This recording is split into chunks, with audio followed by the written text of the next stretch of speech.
Now, lowercase, uppercase, it's a big transformation which you can actually see from the first session to last session. I mean, first sessions are full of ideas and last session is full of practicalities. What can really happen with that business idea? And supported by FCCIA and startups. Shri Shantanu Rao Kirloskar, chair of University of Pune, is a knowledge partner for all these activities. So let TiE happen to you. It means that absorb yourself into this TiE movement, become a part of this, volunteer for this, tell people about this, involve into this, and I mean, make maximum out of this.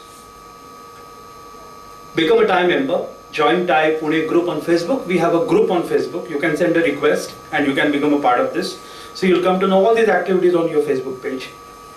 Follow TiE Pune on Twitter. So now we are on Twitter as well. You can follow us. Network with TiE Pune charter members and volunteers. Our charter members are very seasoned businessmen. They come with a lot of decades of experience.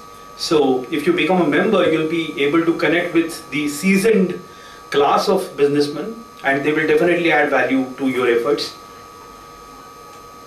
Some very functional things. Please complete feedback form and let us know your views, because your feedback form is something which can help us in improving over a period of time, day by day. And for more details, you can connect with ed@pune.tie.org or call the number mentioned on the slide. We all will be here and we all will be anxious to help you. So become a part of this movement. Now, I don't want to be an obstacle between you and a very interesting session which is going to follow soon. Narendra don't require any formal introduction. The mailer which we sent out has got ample information about him. He's CMD of Seed Infotech, and Seed is a very popular name in Pune, in Maharashtra, and in India as well. So now I'll request Atul Bapat to share the stage and invite Narendra to begin this session. Thank you. Hi Narendra. Hi. Welcome to TiE. I am very privileged to be here. Can you all join me in welcoming him by clapping? Big round of applause for Narendra. Thank you very much. I am going to play a role of a moderator. I think he will have very powerful story to share, which will be, I am sure, very inspiring for all of us. So Naren, as we know, you are MD and CEO of a very prestigious company today, Seed Infotech, which you established in 1994. And your vision was to create Nalanda of technology application. We would like to first start asking you, because he's a keen follower of ideologies of Swami Vivekananda. In fact, I have attended some of his programs which were held in this Ramakrishna Math on leadership. So I know that you support this activity very keenly and you want to follow this also. I would like to ask you from where you got this thought and since when you have been following Swami Vivekananda ji. You also share your name with Swamiji, you know, Naren and Narendra, Barhate and Naren, you know. So is it a coincidence or is it by design? So thank you, Atul, and thanks TiE for inviting me here. The first question is slightly inconvenient truth for me. I was 15 and unfortunately my elder sister, she got killed brutally after her marriage. I was 15, I was quite confused, quite depressed, thought that I should go to that person and kill him, and ultimately reached Ramakrishna Mission on Sinhagad Road. I think some of you would have seen it. And when I went there to pacify myself, realized that such a wonderful and serene place that changed my life. And for many years continuously kept reading about Swami Vivekananda, Ramakrishna. And fortunately, I was fortunate that in such a state, when I was in deep depression and couldn't handle the stress of my sister at the age of 21 getting killed by her husband after marriage. So that was an incident. And when I look back, I did my schooling at Jnana Prabodhini, and the founder, Appa Pense, was a follower of Swami Vivekananda. But that was not a great impression, but what happened at the age of 15 changed my life. Oh, so that's the background. Thank you for sharing this. Thank you very much. Let's come to now business part. You did your BE from COEP in electronics, and after that you did MTech from IIT Powai in computer science. What was your thinking at that point in time when you passed out from IIT Powai? You already had plans to do something of your own. What was going on in your mind? To be very frank and truthful, I was utterly confused individual, even after graduation.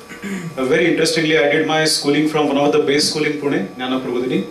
I did my engineering from one of the best engineering college, COEP, and master from IIT Powai.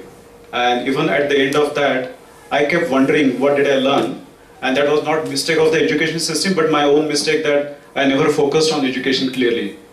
And to be very frank, there was no clarity about what I should do. I got a job and I took it and repented after 10 years when I left that and started this company. Okay. I think you worked for DRDO for some time. Yes. After IIT. And what made you quit DRDO and start? So when I got the job at DRDO, going by my family background, that was one of the dream come true. My mom is 7th standard pass out, my father is 11th standard pass out. We hail from a farmer's family. I was born in a small village, and when I got a job at DRDO, that was a class 1 gazetted officer, Ministry of Defense, and that lured me, and I went inside with a lot of happiness. After 2 to 3 years, started realizing that I'm in a trap. The trap of a very interesting job, so-called socially very highly appreciable, because class 1 gazetted officer, Ministry of Defense, and nobody can kick you out of this organization even if you don't work. But having worked there, realized that the taxpayers' money is being vested. There was a huge colossal wastage which is happening in DRDO labs. I don't want to go into detail because that's not a point of discussion here. That made me quite I was restless. I used to be at the end of the month when I used to get a salary, start thinking about why am I getting salary, what am I contributing to the organization and to the country. And somehow talked to my wife and my parents, told them that I don't want to be here and I don't want to be a part of this whole system which doesn't have any accountability. And I spent 10 years, saw the whole government system very closely. So that was one of the reasons that I was thoroughly sick of this whole system. And then I took a decision in my life that I will never work for someone and not blame anyone, but create something of my own and be happy or unhappy by whatever the failure or success I get. So that was one of the triggering point.